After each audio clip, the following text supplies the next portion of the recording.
जय जिनेंद्र दोस्तों, जैन पाठशाला आपका स्वागत करता है। इस वीडियो में हम जानेंगे ज्ञानावन्य कर्म के बारे में। कर्म क्या है? जीवन अनादिकाल से दूध पानी के समान कर्म के साथ एकमेक है। इसका मूल कारण राग और द्वेष है। कर्म बंधन जो कारण है उसे रोक कर 12 प्रकार के तप द्वारा आत्मशुद्ध हो सकती है।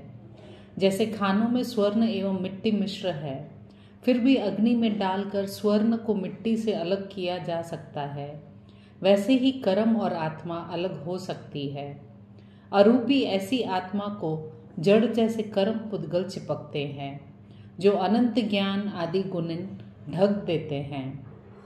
जैसे मदिरा पीने वाला व्यक्ति अपना होश खो बैठता है, उसी प्रकार कर्म के योग से जीव अपने शुद्ध स्वरूप को भूल जाता है। इस वीडियो में हम ज्ञानावन्य कर्म के बारे में समझेंगे।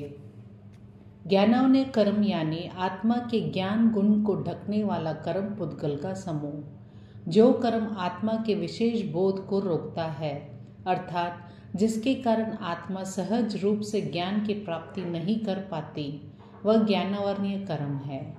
यह कर्म आंख पर कपड़े की पट्टी के समान है। जैसे आंख पर कपड़े की पट्टी के बांध देने से वस्तु देखी नहीं जा सकती, उसी तरह ज्ञानावन्य कर्म के कारण जगत के पदार्थों को वह सम्यक रूप से नहीं जान पाता। यहाँ पर ध्यान देने योग्य बात यह है, ज्ञानावन्य कर्म आत्मा के ज्ञान गुण को आवरण करता है, पर उसे नष्ट नहीं करता। सभी जीवों में ज्ञान का अस्तित्व तो रहा हुआ है ही। आत्मा के ज्ञान पर कितना ही आवरण क्यों न आ जाए, फिर भी अक्षर के अनंतवें भाग जितना ज्ञान हमेशा आवरण रहित रहता है।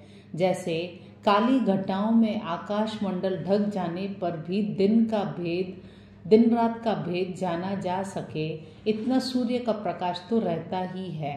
उसी प्रकार प्रगाढ़ ज्ञानावन्य कर्म का उदय होने पर भी आत्मा जड़ पदार्थों से अलग रह सके, अपना स्वरूप कायम रख सके, उतनी चेतना में उतना ज्ञान तो उसका अवश्य ही अनावृत रहता है। ज्ञानावन्य कर्म बंधन के कारण।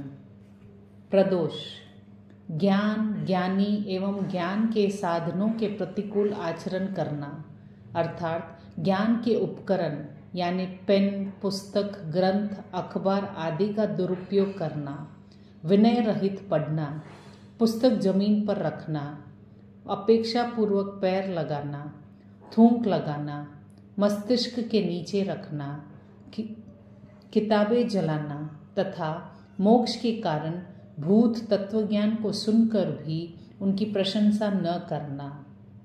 निन्हव: ज्ञान एवं ज्ञानदाता गुरु का नाम छिपाना, ज्ञानी का उपकार स्वीकार न करना। अमुक व्यक्ति के पास पढ़कर भी मैंने इनसे नहीं पढ़ा, अथवा अमुक विषय को जानते हुए भी मैं नहीं जानता, तथा अर्यंत भगवान द्वारा प्ररूपित तत्व स्वरूप के विपरीत प्ररूप न करना। इसी प्रकार के अपआलाप को नन्हव कहते हैं। मात्सर्य: ज्ञानियों और ज्ञान के साधनों पर द्वेष या अरुचि भाव रखना।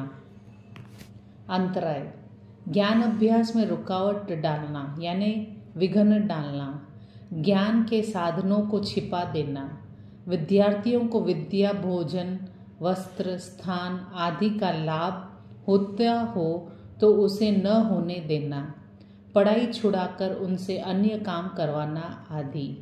आसादन: दूसरा कोई ज्ञान दे रहा हो, तत्व ज्ञान सिखा रहा हो तो उसे वाणी या संकेत से रोक देना, अथवा यह कह देना कि यह तो कुछ सिखा ही नहीं सकता, मंद बुद्धि है, इसे पढ़ाने से व्यर्थ में समय बर्बाद करना है। उपघात: विद्वानों के साथ मिथ्याग्रह युक्त व्यर्थ विसंवाद करना, अर्थात स्वार्थवश सत्य को असत्य सिद्ध करने का प्रयत्न करना। ये थे ज्ञानावन्य कर्म बंधन के कारण। अब हम इसके निवारण को समझेंगे। ज्ञानावन्य कर्म के निवारण के उपाय। ज्ञान को विनय और बहुमान से पढ़ें। प्रतिदिन पढ़ने पर याद न हो तो भी निराश हुए बिना माशतुष मुनि की तरह सतत पढ़ते रहें। ज्ञान के साधनों को सम्मान बहुमान करें। अपने पास जो ज्ञान है उसे दूसरों को देने में कंजूसी न करें। ज्ञान आराधकों की अनुकूलता का ख्याल रखें। ज्ञान भंडार आदि का निर्माण कराएं। कार्तिक मास की सुदी पंचमी यानी ज्ञान पंचमी को उपवास तप करके नमो नानस्य मंत्र का जप करने से भी ज्ञानवन्य कर्म नष्ट होते हैं। कुष्ठ रोगी वरदत्त कुमार और गूंगी गुणमंजरी ने इस ज्ञान पंचमी के तप जप से अपने सर्व रोगों को नष्ट किया और सुंदर एवं निर्मल शयोपशमिक बने। अंततः दोनों ने मोक्ष सुख को प्राप्त किया। धन्यवाद।